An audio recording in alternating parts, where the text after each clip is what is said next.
tu hi Hepina Lamdang Ngainat game kilo hugdam na kila lalarma ma hi sa paule mitam takilala sa kawa hele tunta hun hi Vaiphei pawa Vaiphei pau nge hung saring ka heu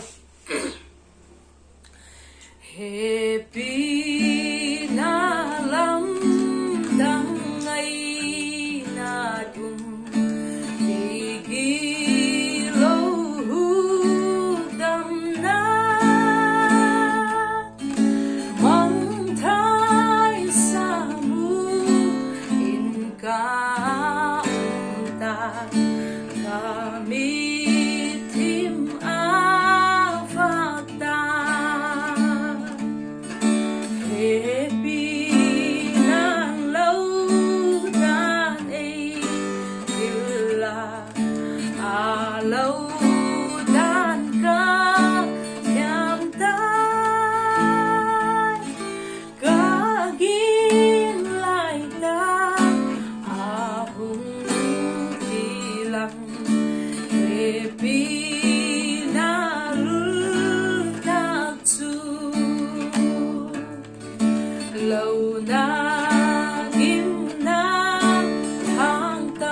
God.